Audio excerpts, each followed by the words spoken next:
And now, join us as we investigate the unknown with author and exorcist Scott Hensler, the real demon detective.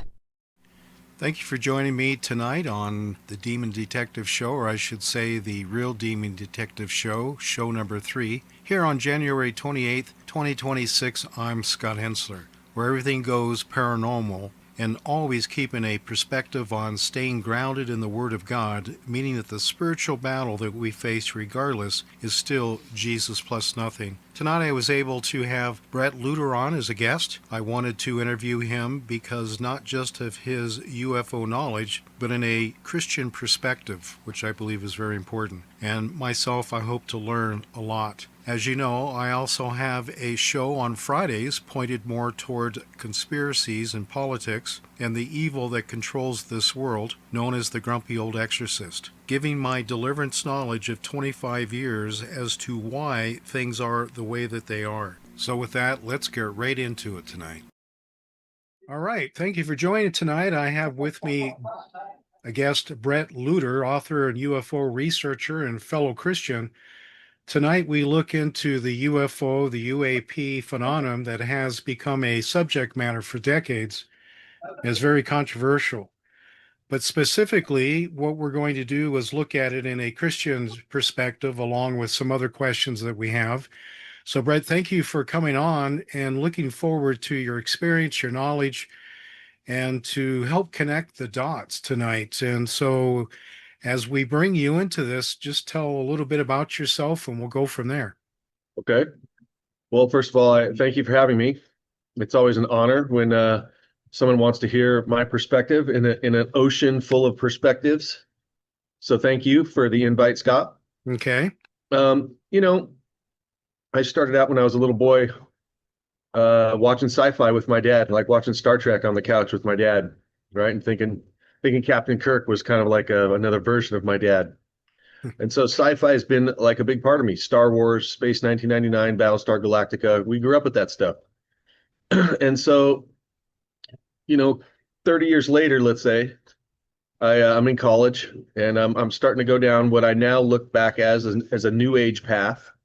I was meditating and not that that's necessarily new agey necessarily, but I was meditating, focusing on things that may, from a Christian perspective, now looking back, could be considered new age. So it wasn't until I had an experience with a girlfriend in college where her eyes changed in front of me, and she started talking to me in a different voice. And normally I'm not speechless, and this was just one of those rare moments in my life where I was speechless. I didn't know what to do. I thought at one point she was going to attack me.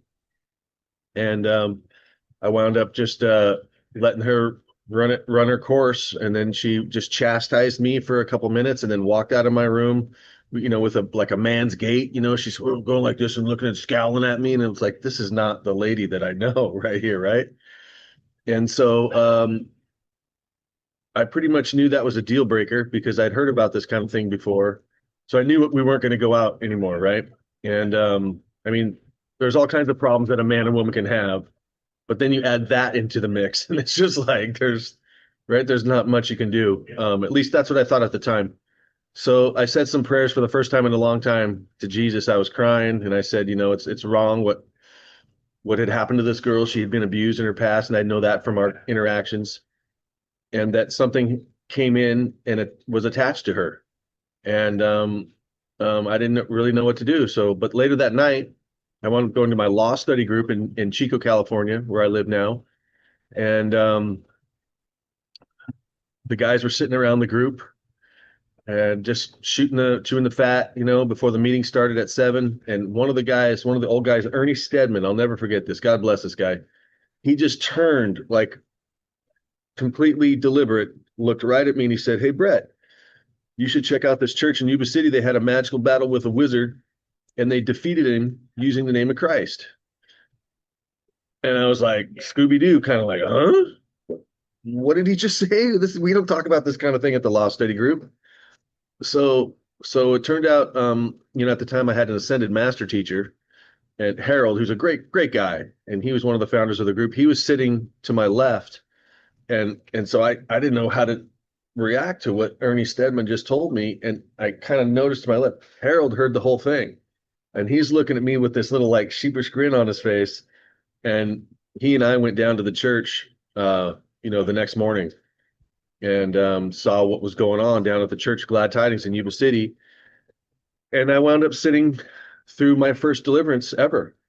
And when that deliverance started, Cheryl Bryan was the matriarch of the church.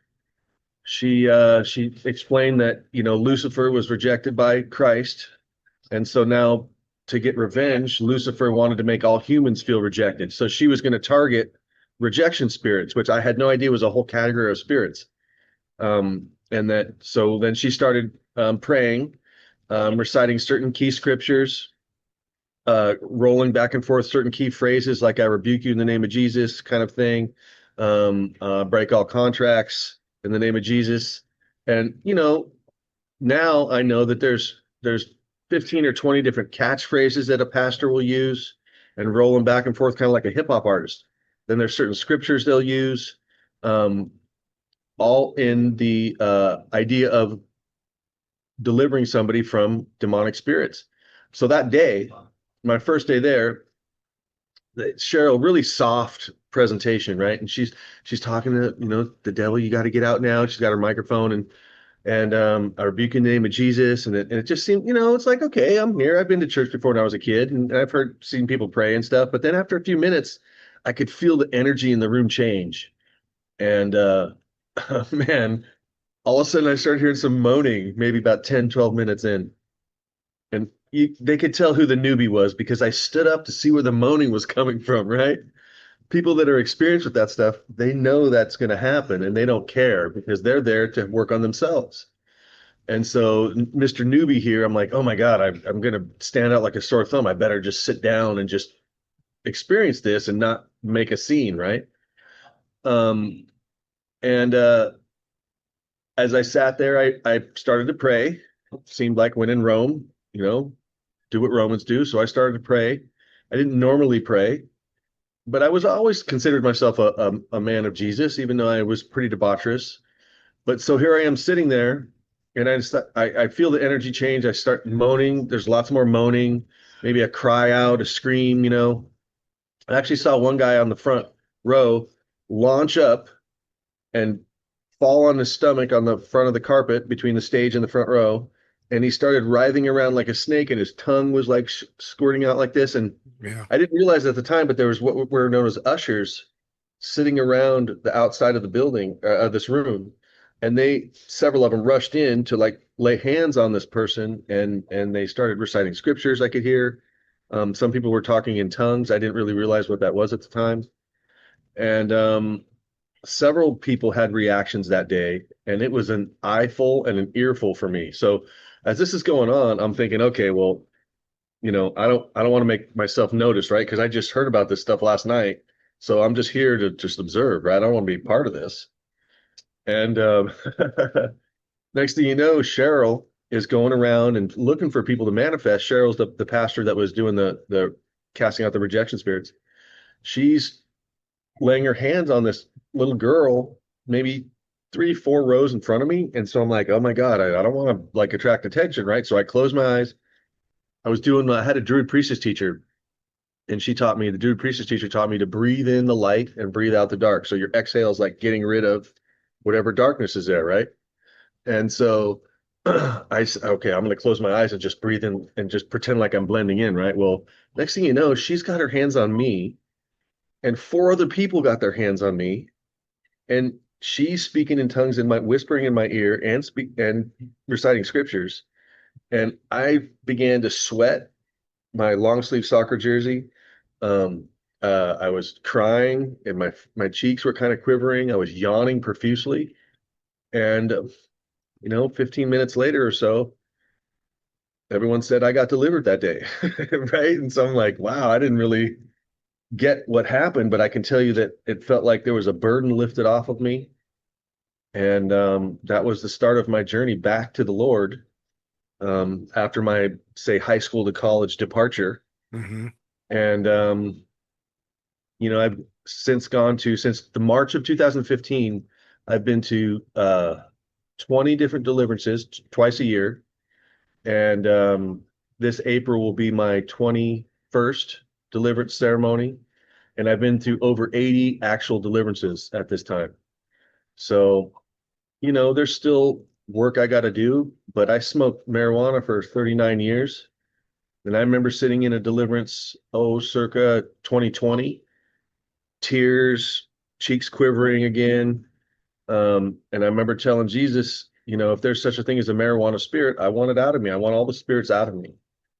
And it didn't happen right away, but 9 months later, I walked away from it. Matter of fact, today's January 27th. So February 11th will be my 5-year anniversary of being sober from marijuana. And I'll tell you, Scott, I never in my wildest dreams thought I was going to quit smoking weed. Never. So I look at that and I go, because I've tried before, you get busted by a traffic ticket or something and they find a little bit of weed in your car. And so you got to go to jail and then you got to drug test and do all this rigmarole. And it was always so difficult for me to put the joint down or the pipe down in order to pass the test. It's really difficult. This time, man, I walked away, never looked back. I think about it sometimes, but all my friends still smoke and I just hang out and I enjoy the smell of it, So I would say that's the hugest difference that deliverance has made.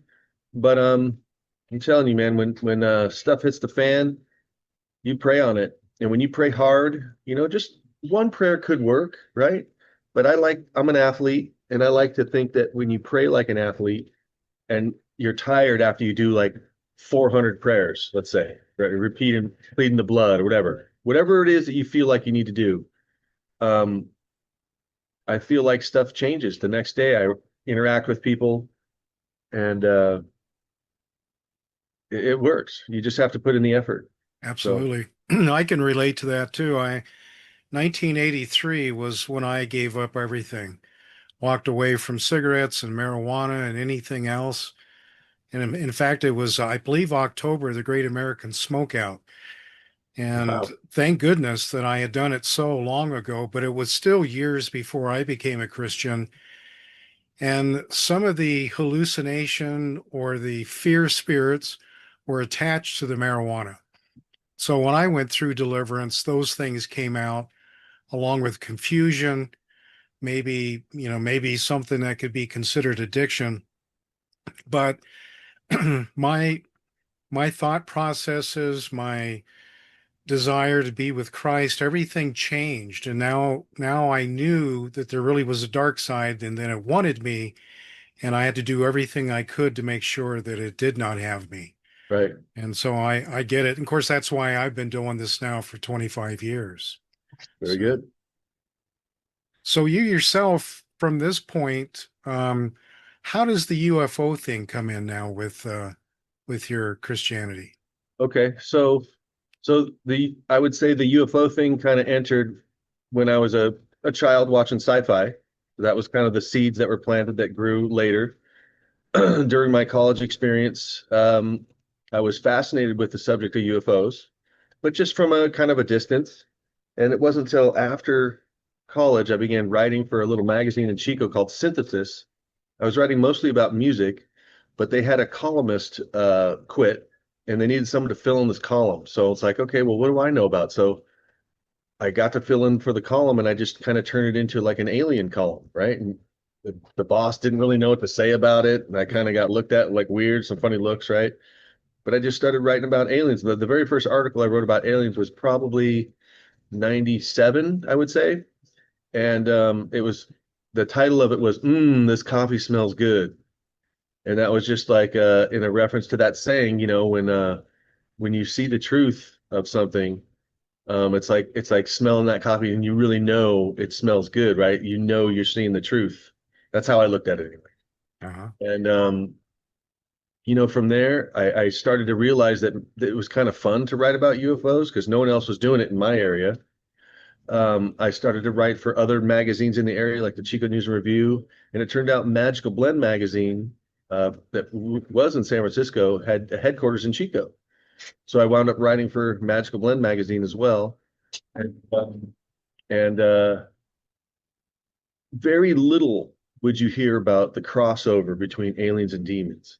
That seemed like that angle was downplayed with serious ufologists who were studying like landing tracks or sightings, and then cross-referencing stuff. MUFON, the Mutual UFO Network, like has a huge database of reports of sightings so that people can cross-reference and try to glean information from that. And so I get that, right? But it seemed like the whole demon alien crossover thing, or that there is no aliens and they're all demons or fallen angels or archons or lower astral entities, are some of the few of the theories that that aliens could be and they're not really aliens. That seemed to be pushed to the side.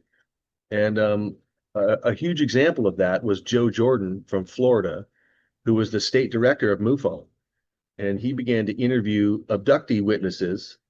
And more, he began to see that these abductees were saying that when they're totally in fear and paralyzed, right? They couldn't move, or like maybe they levitated and were moving through a wall or something. And they just shout out the name of Jesus, help me, and the abduction would be over. And so when Joe Jordan started to report this kind of thing, he got shunned. And so I looked at that and I'm like, well, that's kind of what I experienced on a smaller level.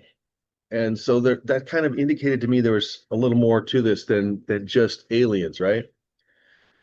And so another huge, since then I've uncovered many cases that when you look at it through a demonic lens, you're like, oh, there's all the signs of demons right there. Right.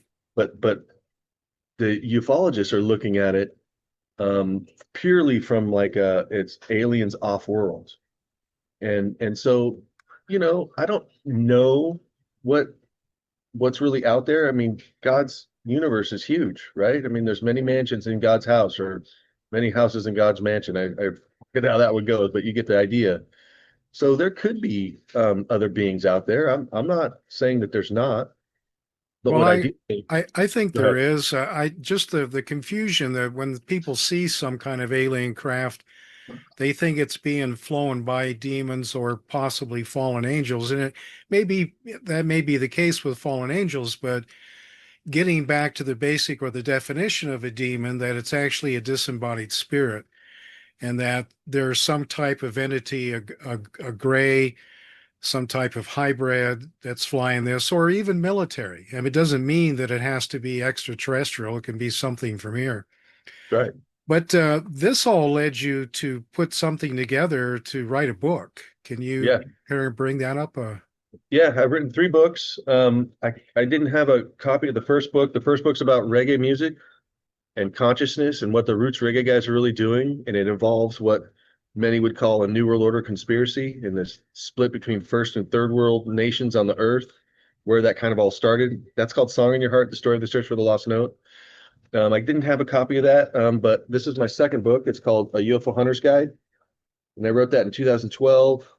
And I included several things in this book that weren't standardly in UFO books. Like I included a section on Bigfoot. And so a little funny story, Lauren Coleman is like one of the bigger names in Bigfoot research, in the history of Bigfoot research. And he's, for a fringe topic, which Bigfoot is, he's like the mainstream guy in the fringe topic. Well, then I also included in the Big Book section a guy named Kiwani Lapsaritis, whose book was called The Psychic Sasquatch and Their UFO Connection. And so when I told Lauren Coleman that I was putting a quote from Kiwani in the Bigfoot section, so I kind of, as a journalist, I want to cover my bases of the different perspectives of Bigfoot, right? He said that I was doing a disservice to Bigfoot research and ufology in one fell swoop. And I kind of took that as a feather in my cap. But so there's things like that in this book, including a small section on Christianity and are some demons aliens. And I hadn't read any books that included that in there. So I felt like I was taking a step forward by putting that in this book, A UFO Hunter's Guide. And so that kind of was my first foray really into writing about aliens and demons. But recently I published my third book, and this is it right here. It's called Agents of Ascension, UFO PR. And see, I got the big guy, super bad J Dog Jesus right on the cover. Hmm. And that's kind of my my own polite kind of middle finger back up at ufology, right? For all the flack that I've had to take. Because when you really get into the UFO phenomena, just setting the demons thing aside for a second, um, from an earthly perspective, we don't know really what's going on because our government has been creating narratives surrounding the UFO phenomena since 1946, the Maury Island case. Probably before that, but that's Maury Island really kind of kicks it off, and then Roswell's the next year. You got the Condon Report, and you got Project Blue Book, and these kind of government entities trying to explain to the public what's really going on, and they're just fudging stuff. And you really look into what they're doing, and there may be some good actual investigative work in there, but they're covering up so much stuff. You've got to ask yourself, what are they hiding? Yeah. And so those are the kind of things that were really stirring in my mind, especially as I was smoking lots of weed, right? I'm just ruminating on this stuff intensely. And my conclusion was, ironically, because I'm a public relations major from Chico State, so I have a degree in journalism with an option in public relations. And I actually got to shake the hand of E.L. Bernays. Do you know who E.L. Bernays is? No, Was? I do not. He's credited by history as founding. He's the founding father of public relations. So Oh, up okay. until E.L. Bernays, they called it Yeah. propaganda, Okay. Yes. Yes. Now I know who you're right? talking about. So like Yes. he's the guy that got Yeah. women to smoke during the Yes. war while the men were out fighting. They Yeah. coaxed the women into the factories to make the bullets and bombs and smoke cigarettes to get you all hyped up and go to work, And in college they painted this guy as a hero, but considering how many millions of men and women are dead because of lung cancer or emphysema, Yeah. I mean, this guy's a nefarious character, right? And so Yeah. that theme kind of painted his whole career. He started doing PR for a lot of elite companies like Lucky Strike, to Right. mention the cigarette Yes. thing. Right. Um, I think it was Ford Motor Company. Um, and he started working for the CIA. So when the CIA wanted to cover up what happened in Guatemala in 54, I think that was called the October Surprise, where the CIA actually fomented a coup, a bloody takeover of the government because us good guys were trying to stop socialism from entering into our sphere. And maybe that's true. I'll stay open to that. But they used E.L. Bernays to create a campaign that they would now project onto the public to get public support for that coup, even though it wasn't the public didn't know it was a coup. The public was sold the idea that it was insurrectionists or the rebel armies that were opposing the government that did it, but it was really CIA. There may have been some Guatemalans in there too, but it was CIA instigated the whole thing. So this is the genius of Edward L. Bernays. So he starts a group called Maya. Get it, Maya in Guatemala, like the Mm-hmm. Mayans. Mm-hmm. It was the Middle American Information Association, MAIA, Maya, right? Genius. And they gate kept all of the information backing corporate interests and the military. And so that really merged E.L. Bernays with the government. And those techniques that he taught have been used on the American public ever since, especially when the UFO thing started to become more well known. Yeah. Um, Did and did they so, hire, did the Pentagon hire somebody who was a sci-fi writer to bring up the narrative of the UFO? Does that ring a bell? well, there is that theory. Some people think for sure Donald Kehoe was one of those guys. He Okay. wrote a few famous UFO books. And I definitely feel like the Condon Report and Project Blue Book were two government organizations that were created specifically to create narratives. There's also the controversial MJ-12, Majestic 12, Yes. and if you watch the X-Files, that famous TV show, I used to Hmm. love that show. They explored a lot of those themes in the show, where there's a secret cabal of men that were handpicked specifically to control the narratives for the UFO phenomena on Earth. And I think there was a lot of truth in the X-Files. I mean, I think they might have took some leeway in some other areas, but it wasn't wild creativity. It was speculation based on stuff that I would later find as a young ufologist that was actually true. Hmm. So this whole thing has been controlled from the beginning, and the more I get into various cases, especially when you talk about underground stuff with UFOs, like underground bases like the Dulce base or Area 51, or you have at Mount Shasta, California, you have this idea that there's a city underneath Mount Shasta called Telos that's Yes. inhabited by ascended masters, and that they were refugees from the cataclysm that supposedly happened in the Pacific Ocean. Nobody really knows how far. There's different theories as to how old that might have been, but supposedly that continent, that remnants of it are Hawaii or the Polynesia, that continent sinks and the survivors sail in all directions, but some of them sail east to this island that was a safe haven, and they that turned out to, when the water receded, that's Mount Shasta. So all this association with aliens or New Age stuff underground began to strike a chord with me, because if you read the Book of Enoch, that's where the fallen angels were imprisoned, was underground in the second heaven. Right. So as I began to delve into that, I started to see lots of crossover as to, wow, okay, I moved from the position of there's no such thing as demons and it's just aliens, right? I moved from that position to, oh, I'll bet you at least some aliens are really demons. It's a kind of a gray area, but that's kind of where I'm at now. I don't know that they're all demons or fallen angels or archons or lower astral entities, but I'm definitely of the opinion that we do, especially after going to deliverance as many times as I've had. Humanity has an enemy. This enemy is interdimensional, and it's longer lived than us, and it knows us better than we know ourselves. Yeah. Very ancient. Now, when you say Archon, what are you saying? I'm referring to the Gnostic version of what they call the evil entities. Like, some cultures will call them demons. The Gnostics called them archons. Um, and if you get into demonology, there's all kinds of names for specific demons that do specific things, and Absolutely. it's a really fascinating subject, really. And Yeah. and I don't claim to know everything about it, but because there's like cultures all around the world have traditions of demons. So if that's not enough to tell somebody that that's true, I don't know what is, because if that's not true, then cultures around the world that didn't have anything to do with each other had wild hallucinations that were all similar.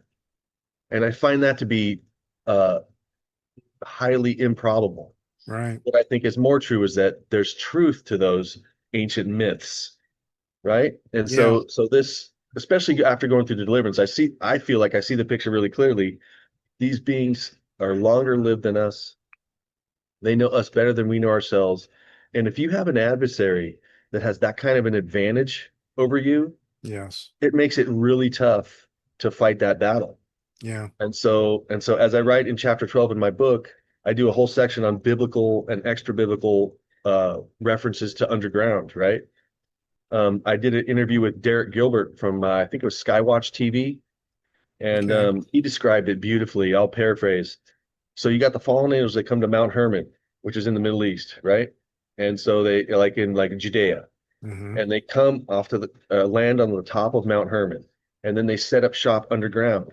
So when Jesus comes, he sets his shop up at the base of Mount Hermon, at the Philippa Caesarea, I think it's called, at the entrance to the cave, to the inner world, to the underworld. And so, Scott, when I was a kid, I had this friend, Clark Noons, and he had like a mustache in the sixth grade. He had big, broad shoulders. He was just one of those kids that was advanced, right? Yeah. And they used to get into fights all the time. And he and his older brother were sitting at home one day, and these two other brothers showed up and knocked on the door and said, "Come on out, we want to fight." Right? Is that ballsy or what? And so luckily Clark and his older brother beat those other kids up, right, on their home turf. But the point is, how ballsy is that? Like detractors for Jesus say, well, he's just sissy, right? He's all about love and he doesn't know about warfare or whatever. Well, I would disagree because when someone shows up and knocks on your door and says, "Come on out, let's get this on," I think that's badass. That's like Mike Tyson badass. Yeah. So this whole crossover with the underground was a huge clue for me about aliens or demons, because a lot of the underground stuff in ufology, if you look closely, reveals clues that it could be demonic. So yeah, the Yeah. Dulce base is huge. Even Telos and Mount Shasta is as much love and light as they want to say it is. There's definitely some red flags there. Yeah. So And my wife and I have spent some time in Tonopah. I've spent there quite a bit of time, and that's Area 52 next to Area 51. okay. So we've seen plenty of craft that has, where a falling star goes downward. I've seen things just as fast going up out of Right. Area 51. Right. And the other thing too is genie is another word for demon too that a lot of people don't Yeah. understand. But you mentioned Sasquatch earlier. Yep. My understanding is that there's a lot of Sasquatch, along with Sasquatch sightings, there's UFO sightings. Have you seen Right. that to be true? I've never seen a Bigfoot, but I've sure as heck heard stuff multiple times. They seem to let me know when I'm in an area camping if I'm by myself or with one or two other people. And Mhm. so I mentioned Kiwani Lapsaritis a little while ago, and I met Kiwani Lapsaritis was speaking at the Bay Area UFO Expo in 2007. And of all the great interviews that I did, Jordan Maxwell, um, John Rhodes, who's like the original information where David Icke got his reptilian information for David Icke's big books. There's a plethora of great interviews. This guy Kiwani, who I'd never heard of, his book was called The Psychic Sasquatch and Their UFO Connection. I had never heard about this before. And so I had to interview this guy. It was the best interview out of like 12 interviews. And the basic story from Kiwani is that Bigfoots are part human. They're placed on Earth before humanity, and they're keepers of nature. They keep the Earth grids intact. They preserve the forests. They're used as like a strongman or security if ETs want to come and work in a cave or something, and you got a bunch of redneck hunters out there with rifles. The Bigfoot will scare them off, kind of like in a Scooby-Doo kind of a scenario, right? And I was absolutely fascinated by this concept.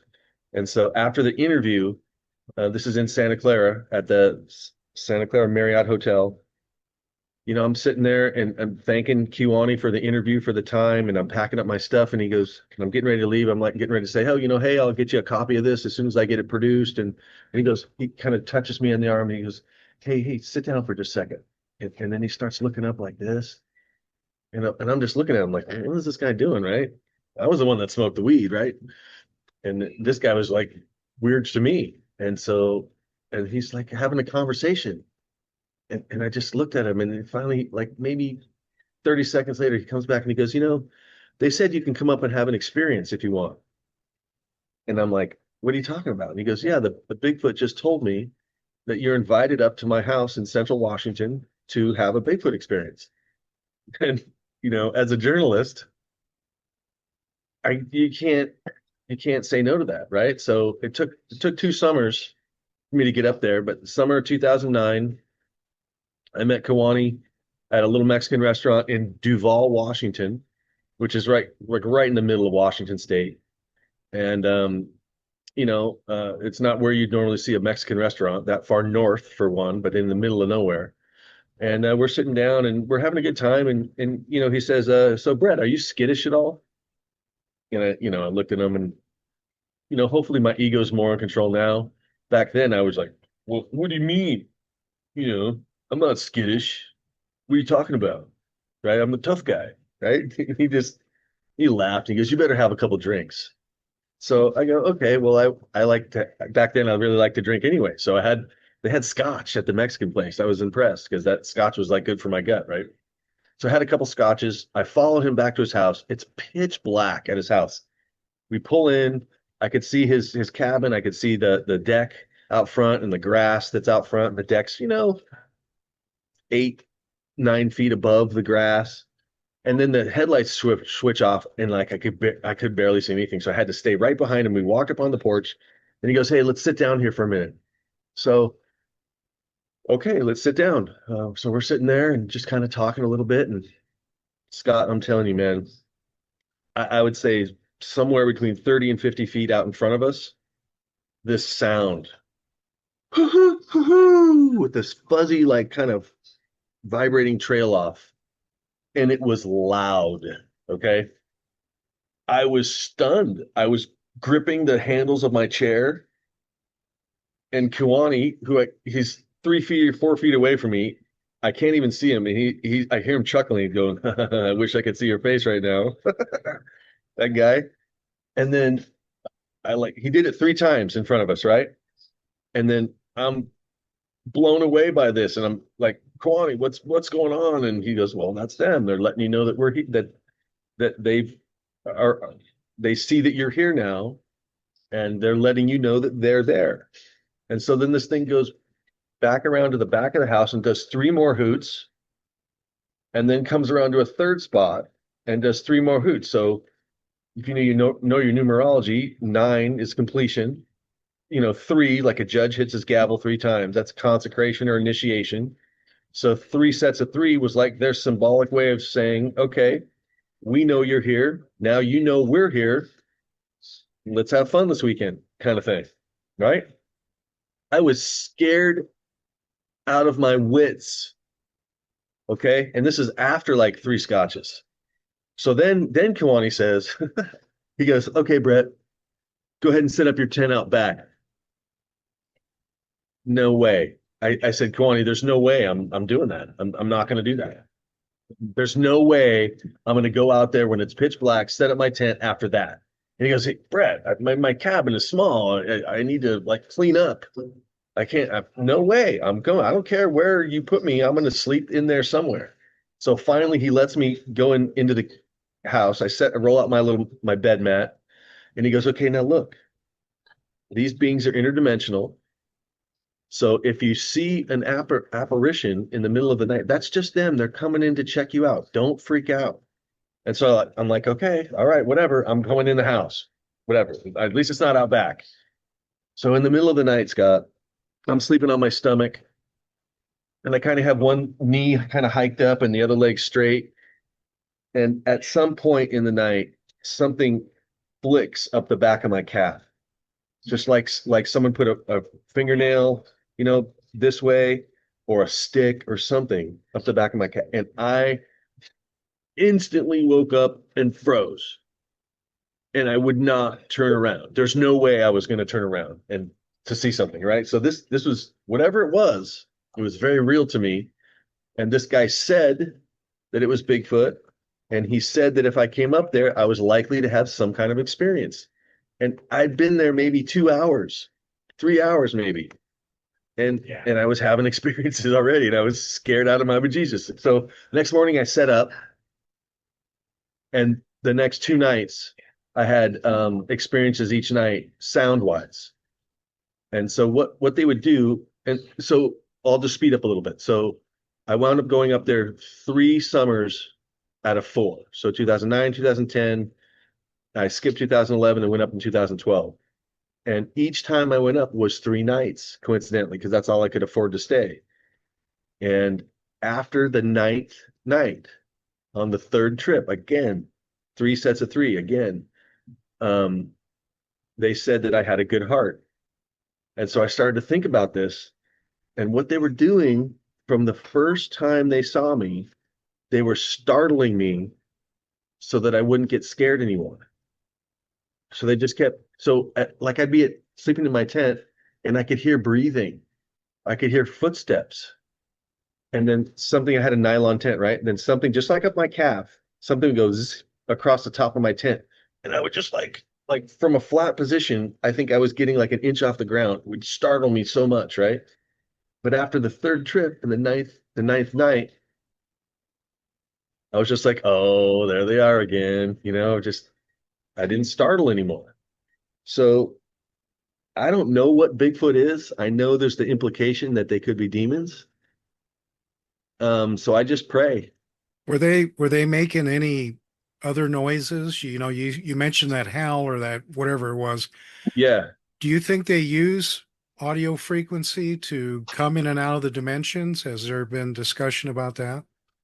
whether they like if they speak a certain sound, a portal will open or something like Yes, that. That's an exactly. interesting concept. That really is. I Yeah. don't I don't know that that's what they do, but that's a really interesting deduction. Yeah, And have you heard of the Mogollon monster up in Arizona in the White Mountains? I don't think I went so. up looking for trouble. There was an area that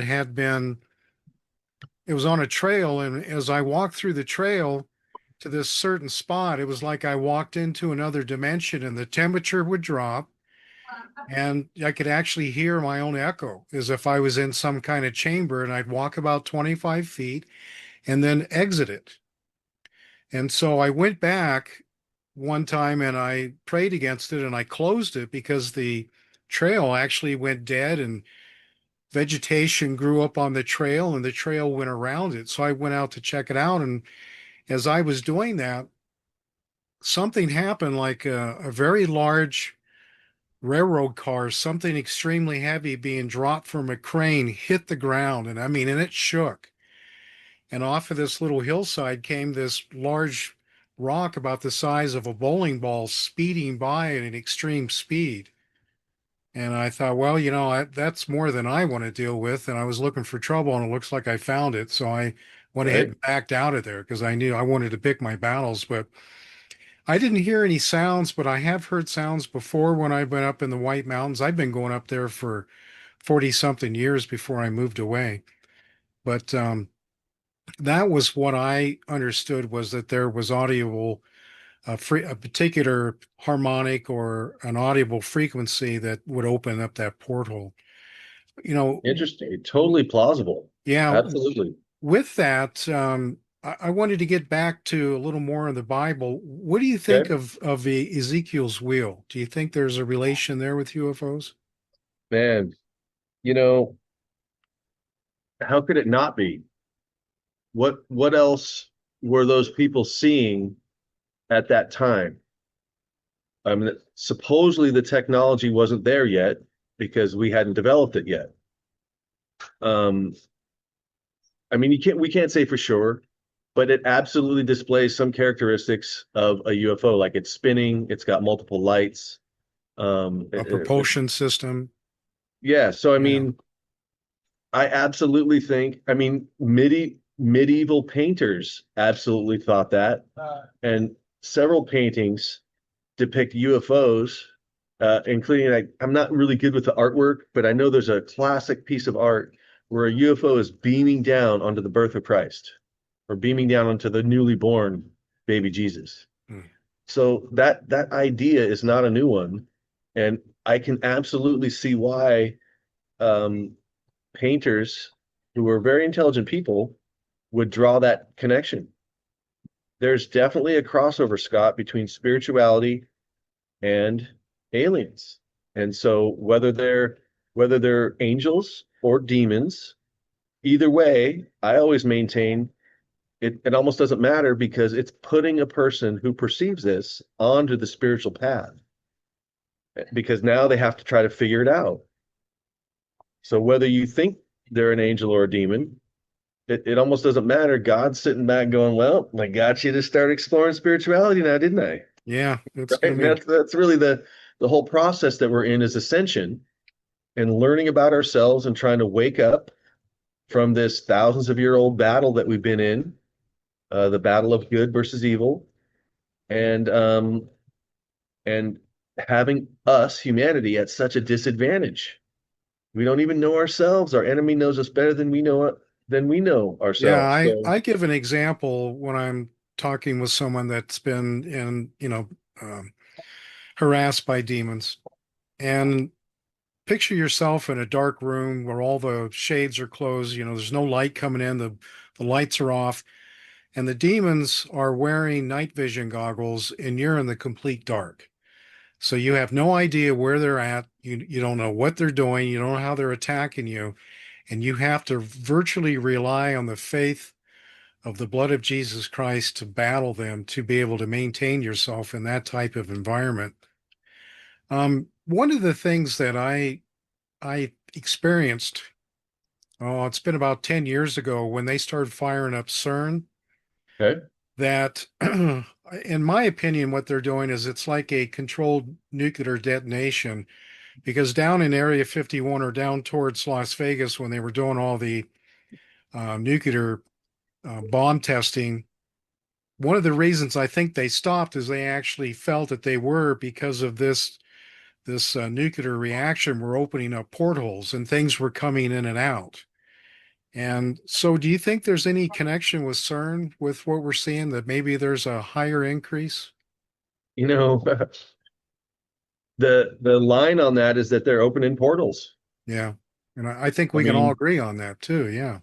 and whatever a portal might be, there's different kind of theories as to what a portal might be, but it's an interdimensional gateway, is how I look at it. Yeah. They have a statue of the god Kali out front, Yes. and Kali is on the one hand the giver of life, but on the other hand the giver of death. Yeah. You've It's all probably about seen the the video cycles. of their ceremony before they fired it all up. And A long time ago, yeah. I yeah. haven't studied the CERN thing in a while, but they're look, Aleister Crowley did this back in, I think it was 1918. He did a 6-month long ritual called the Amalantra working, where he opened a portal and then a being appeared that he called Lamb. Curiously, Lamb, who Crowley just called an interdimensional being, he had a big bulbous kind of a head with human eyes. And so gray aliens have big bulbous heads too, right? Hmm. And so in my studies, I came across a lady by the name of Sherry Wild. She has a book called The Forgotten Promise. And in that book, she describes her interactions with the gray alien she called Da, D-A. And she asked, in one of these conversations, she asked Da, how come you got such big almond-shaped black eyes? And Da's response was shocking to me. Da said, those aren't our eyes. Those are like sunglass lenses, because not because it's too bright outside, but because our inner light is so bright that it can, those almond shaped eye sunglasses keep the light in. Hmm. And so I'm thinking, okay, Aleister Crowley got a gray to come through that didn't have his sunglasses on. So his eyes look more human. And so I'm thinking, well, and I'm not alone in this. Aleister Crowley could have opened the first portal, at least in the modern era, which gave rise to the whole UFO phenomena. And that UFO phenomena might be actually be UFOs or alien beings. That's just one perspective. But demons who've lived interdimensionally, we don't know how they live. We don't know what their other dimensions look like. Maybe they have high technology and they're using that to come over here, because they can't just come over and occupy this land, because the God said, no, you can't do that. They wait for us to sin. That's what gives them the legal rights to come over. Yeah. That's why they're doing the transhumanism thing. Well, I think when they started putting in the Cold War nuclear defense, they started up SAGE radar. And I think that high-powered radar actually affected their crafts. And I think it's one of the reasons there was a high amount of craft that crashed during that time period when they first fired up that SAGE. What do you Okay. think about that? I've heard of stories like that before. Wilhelm Reich was a guy. He discovered orgone energy, and he created an instrument called the Cloudbuster, where he could point it using this orgone machine, really simple machine. You can get plans of this stuff online. Um, he would point it at a cloud and it would dissipate the cloud. The problem was when he would point it at dark clouds, the cloud would dissipate, and he would say it would always reveal some type of a craft. Mm. And so at one point, Wilhelm Reich thought he was starting an intergalactic war, because he was causing these ships to start to lose stability once the cloud dissipated. And so the idea that radar can affect a ship, that's totally plausible. Yeah, I mean, I don't think they were ready for it. But right. one And of we the didn't know what things, we are doing. Yeah. yeah, So, the one of the things, solar eclipses A lot of people say that when we have a complete total solar eclipse, there's actually they can see craft around the sun because the sun, in my opinion, is not really what we've been told that it is. What do you think about on that? I'm fascinated by that concept that the sun is actually a portal, Yeah, and it's not hot like we think it is. Um, it's a mind-blowing kind of a concept that goes against everything that we're taught since we were little kids, right? right, right. And but I study occult magic, and one of my favorite movies is the first Hellboy movie, starring Ron Perlman as the Hellboy, Yeah, and he's was created by Rasputin, who, and if you remember the first 10 minutes of that movie, I call it some of the best 10 minutes in Hollywood ever, because there's the Nazis that were escaping from being killed by the Russians and Americans in Berlin. They escaped to a North Scottish island in the Orkneys, and they had Rasputin, the Russian wizard, doing a big ritual to open a portal, right? And just absolutely fascinating. So, so the idea that portals um, are are being used to open up other dimensions, it's not new. And when you study occult magic, you realize that that's a goal, cultural wide, worldwide in different cultures. They're trying to open gateways to allow beings to come in, or maybe they don't intend for that to happen, but they're trying to communicate and yeah, explore, and beings are coming in. And Hollywood, yeah. Hollywood has, I think there's things here that shouldn't be here. I guess Hellboy was actually a demon that crossed over, right? And that's right. he was just a child at the time.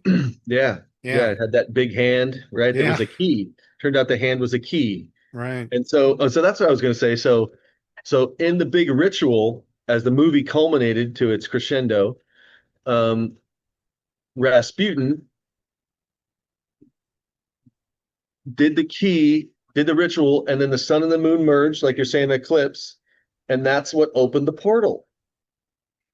So I'm totally open to that idea that the sun is not what they tell us it is. I mean, look, NASA, never a straight answer, right? That's what NASA Yeah, stands for. yeah, They've lied to us on so many levels. They're originated with Nazi personnel, um, and the Nazis as a whole. That's a whole other show, really. The Nazis and what they were doing within this big spiritual battle that we're talking about here, good versus evil.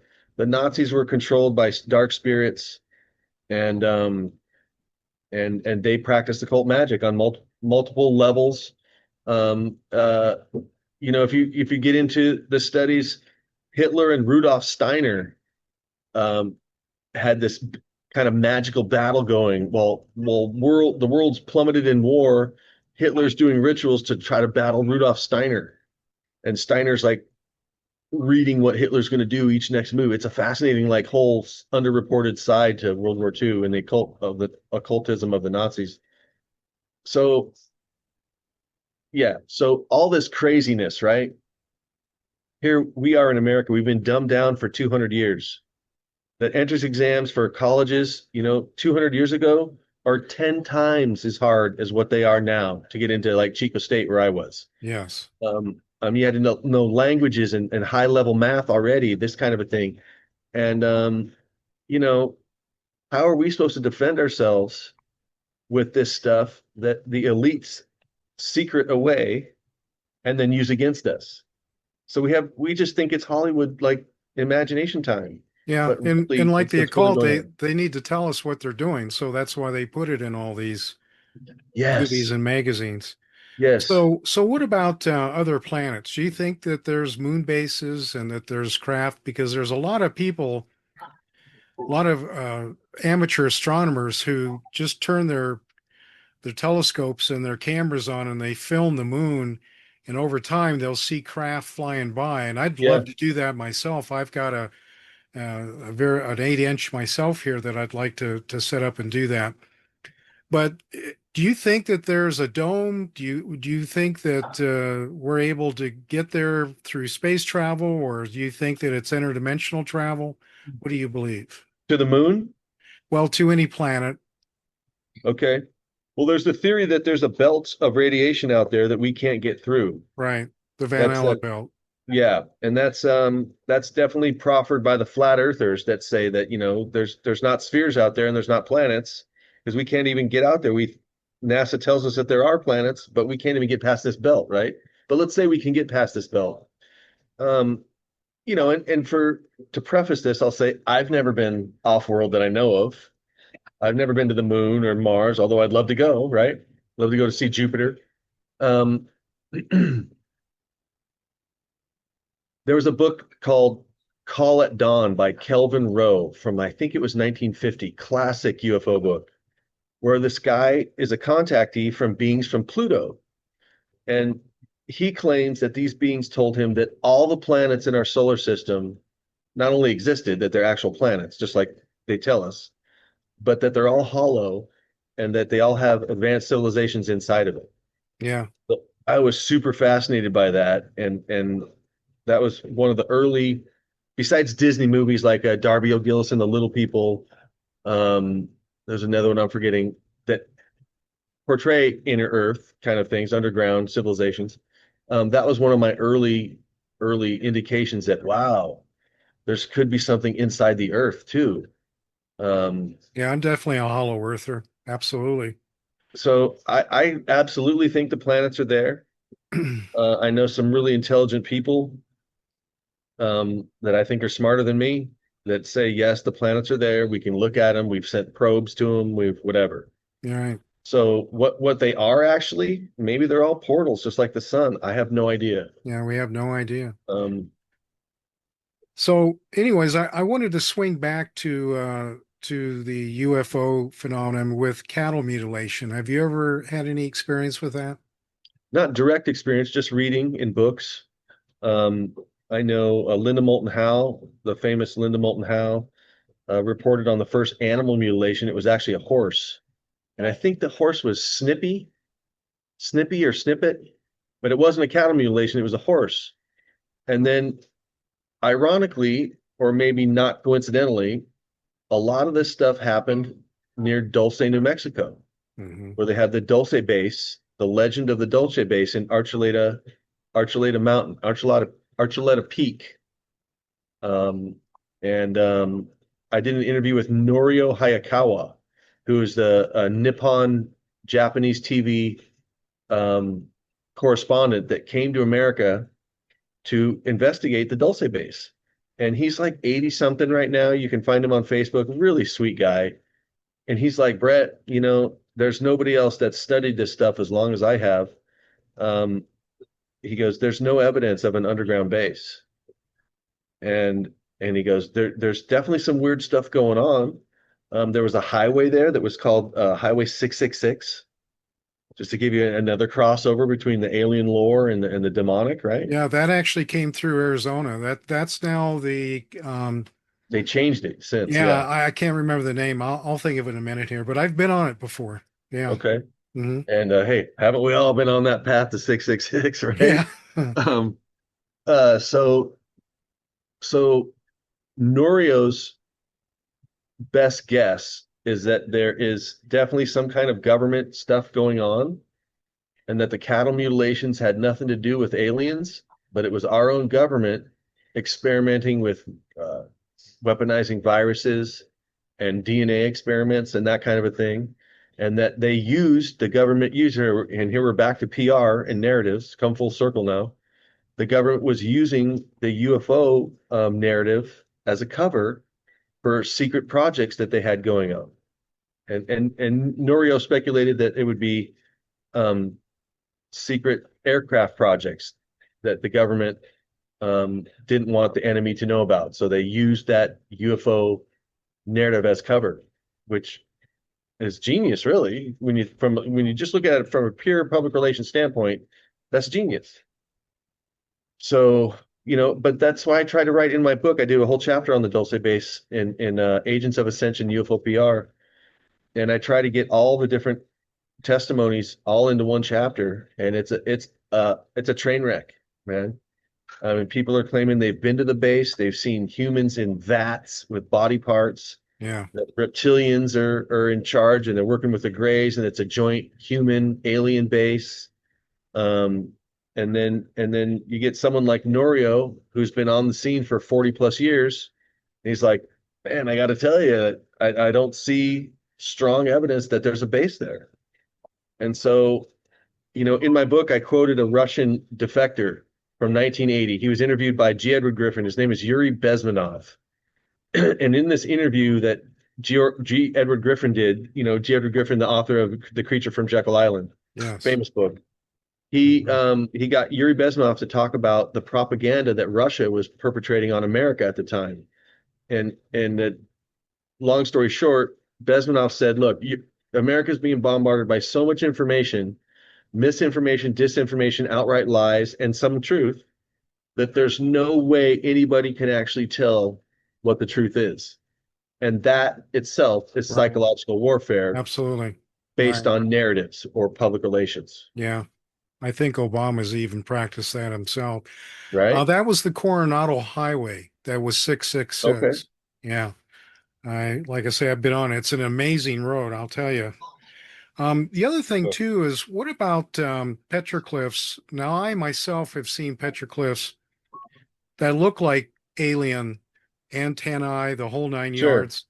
But Indian prophecy or the Hopi prophecy, are you familiar with the Hopi prophecy? sure. Yeah, the Hopi Prophecy Rock, where it shows the straight path, and then it shows how humanity diverged off and has to go through tribulations to get back onto the straight path. And the Hopis have the Kachinas. Uh, and the Hopis aren't alone. Many different tribes in North America and around the world have traditions of what they call star ancestors, Hmm. star nations, right?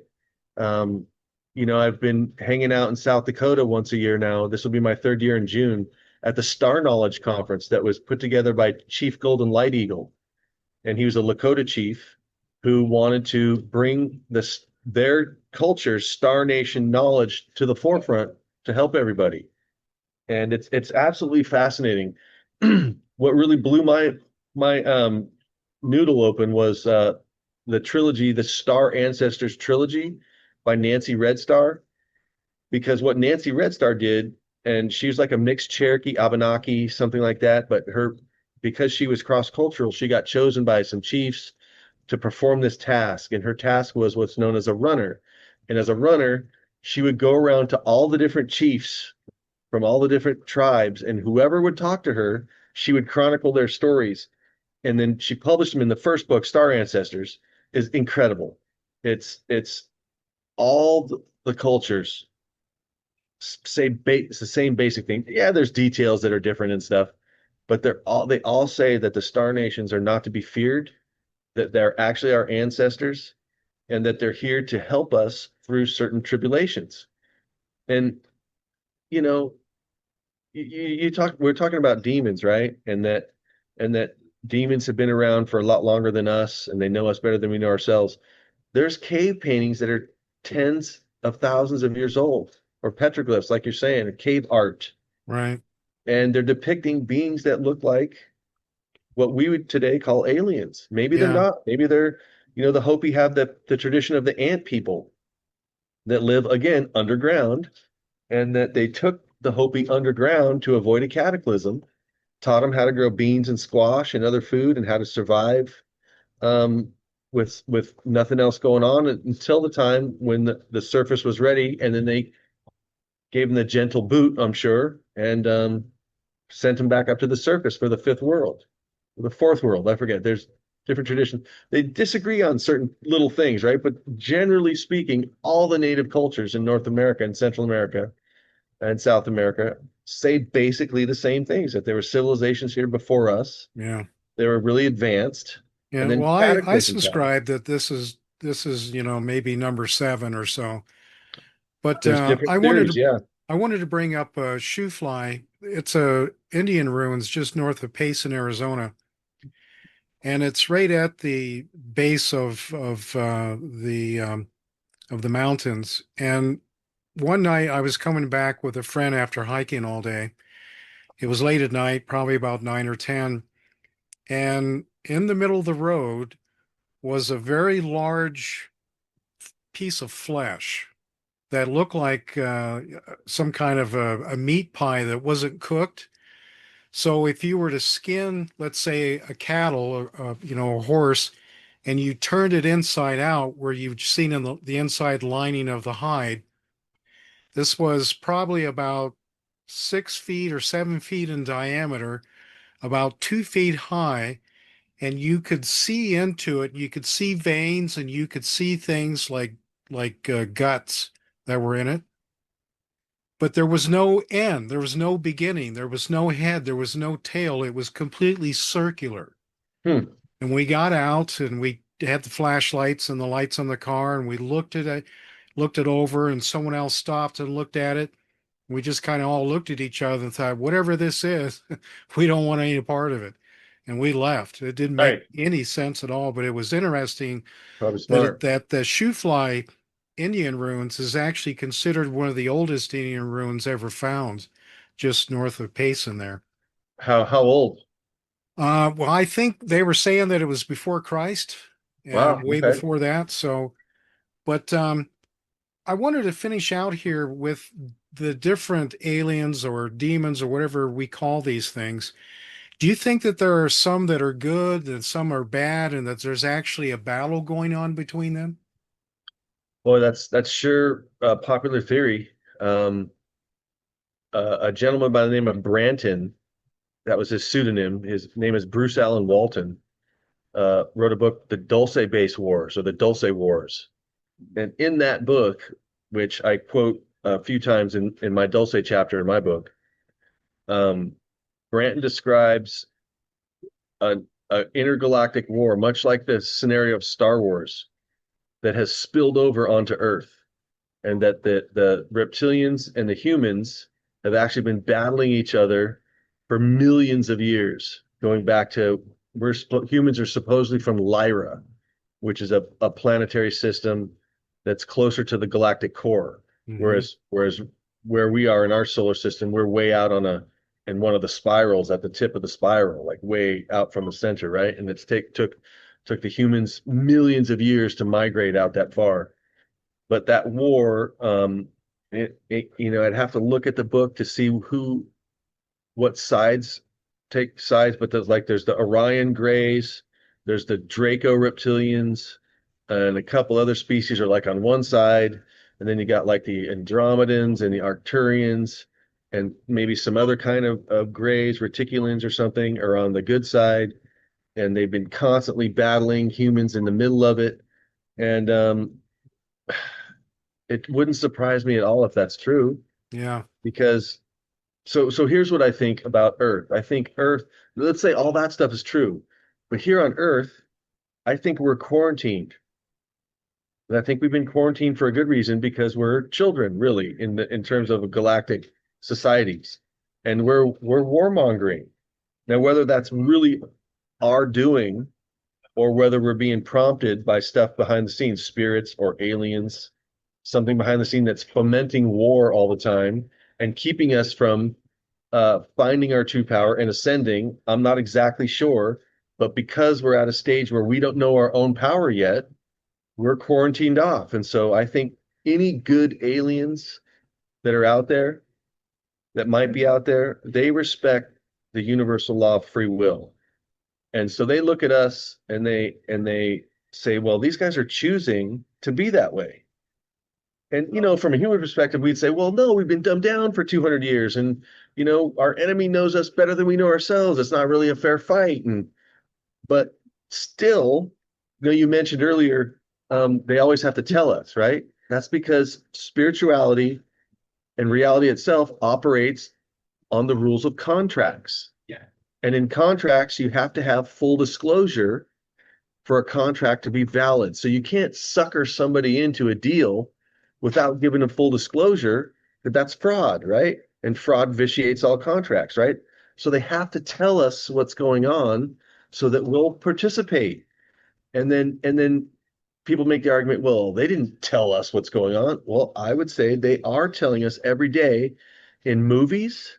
They're telling us what's going on in legal documents, in think tanks like the Club of Rome or the Council on Foreign Relations or the Trilateral Commission as examples. They're telling us every day and then publishing that. And, most people are just so caught up in their 9 to 5 jobs, which I think is by design. They create scarcity and they make people think that they have to participate in the society to survive, when really participating in the society is is leading to our own subjugation at best and early death at worst. And this is the focus of my lecture coming up in LA, March 20th through 22nd at the Alien event. That's alienevent.com. My lecture is called The War of the Words and the Magic of Society. And it's basically describing it, because I only have an hour and 15 minutes, right? It's basically describing um, how words are used to create a situation where humans have agreed to participate in their own subjugation and early deaths. And the end goal is they're basically using us to build a society for them. And right now, the next version of them, I think, is AI, because as we spoke about earlier, demons do not have a legal right to come to Earth unless humans grant that to them through sinning. That's right. So they create artificial bodies. This is what transhumanism is all about. They create artificial bodies that now demonic souls or demonic entities, I should say, can inhabit the AI, inhabit robots, or inhabit transhumans that aren't legally human. And so it's like a loophole around God's rule.